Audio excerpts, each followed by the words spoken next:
What are jinn? The Arab spirits who can eat, sleep, have sex, and die. First of all, don't forget to like and subscribe, so that the channel grows and becomes an incentive to make more and useful videos. What is a jinn? Jinn are shape-shifting spirits made of fire and air with origins in pre-Islamic Arabia. They are the inspiration for Aladdin's genie, and have held space in Arab culture for almost as long as Arab culture itself. And yet, having transcended both religion and the physical world, so little is understood about the spirits. People in the West currently are more interested to learn about jihad, the veil, the status of women in Islam, and the various fundamentalist movements, writes Amira El-Zain in her book Islam, Arabs, and the Intelligent World of the Jinn. They assume the jinn is a topic better left to Disney and popular culture, or at best to anthropologists. But jinn, who are part of Islam but not worshipped in it, with their free will and obscurity, have too much to teach us about a culture, a people, and their multiple religions to be forgotten. What kind of beings are jinn?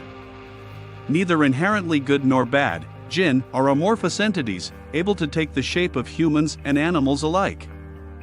Their role in society, too, has been malleable. Jinn have served as a source of inspiration for both the most esteemed classical Arab poets in the first millennium and Disney in 1992. Jinni, aka genie, is the singular of jinn.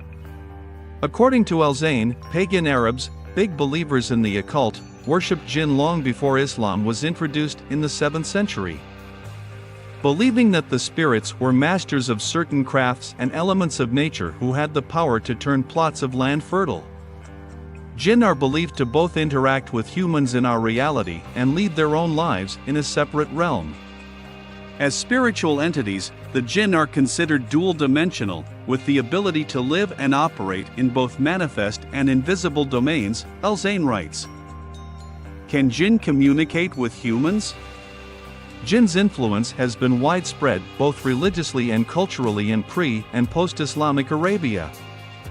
They can talk or otherwise communicate with people, though some, like poets, are more likely than others to be hit up by a jinni.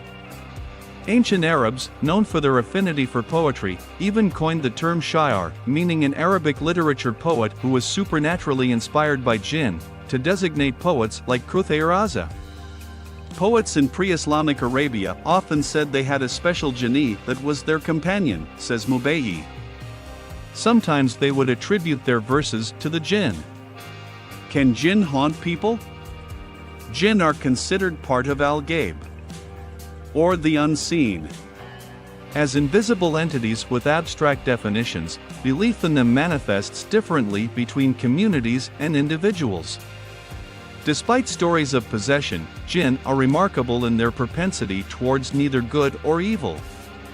In Christianity, demons and evil spirits appear as entities carrying out Satan's maleficent wishes, but neutral spirits like the jinn have no place. El-Zain believes that jinn have been robbed of the scholarly devotion they deserve, in part because they complicate the narrative of monotheism, what it means to believe in the existence of intelligent spiritual entities without necessarily demonizing them. Jinn, different than both angels and the devil, oscillate between good and evil, making them all the more relatable.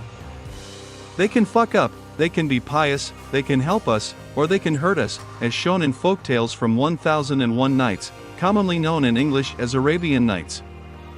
In one of these tales, the fisherman and the jinni, the inspiration for Disney's Aladdin, a fisherman pulls a bottle out of the sea. When he opens it, a jinni appears.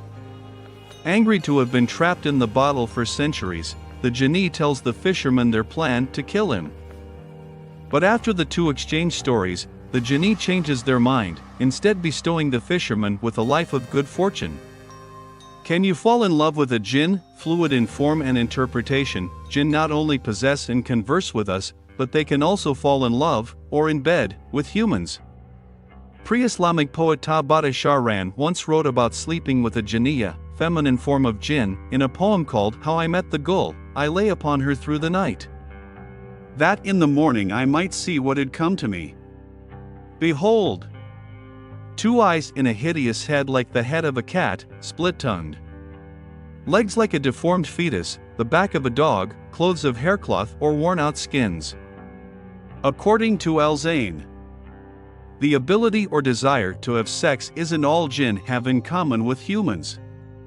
Like us, jinn eat, drink, sleep, procreate and die, she says, though their mortal lives can extend for thousands of years. And yet, while we can relate to the spirits on many levels, the consensus remains that we cannot fully comprehend jinn, though we can try.